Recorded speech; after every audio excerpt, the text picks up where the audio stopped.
Well, I'm also looking at the international reaction as well, Anna, and yesterday I was on a phone call with former NATO Ambassador Nicholas Burns and some other people from the Atlantic Council who were talking about the potential and what should be the reaction of the international community in the face of the fact that there's no military response. They're not able really to do a military response because it could just blow up so seriously if they were to take any actions like that.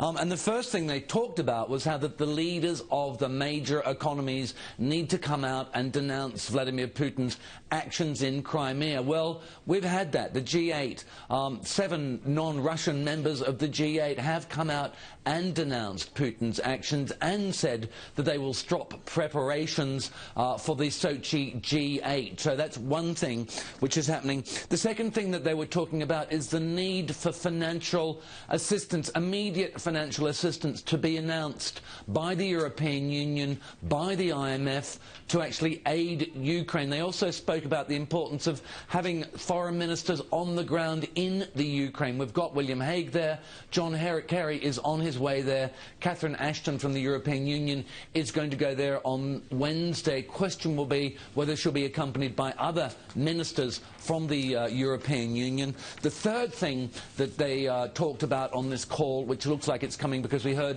that it might be from John Kerry, and that is economic sanctions to really make it hurt for Russia. And David, EU foreign ministers, as you mentioned, are meeting in Brussels today. Give us a bit more detail then on what we're expecting to see come out of that specifically. Well, Anna, let's talk about isolation. The aim is to isolate Russia.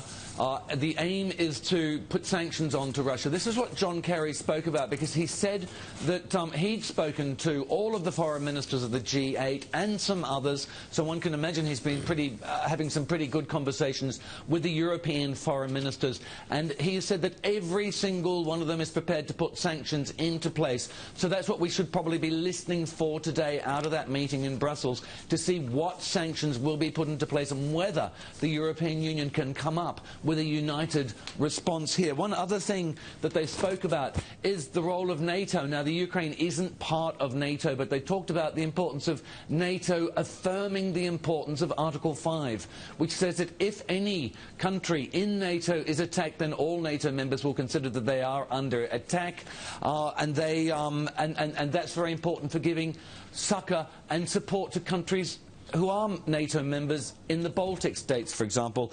And then thirdly, the European Union needs to come up with some longer-term plan, enunciate a plan to what they can do for Eastern European countries that decide that they want to determine their own fates outside Russia. The EU needs to be a lot clearer on its strategy for Eastern Europe, Anna.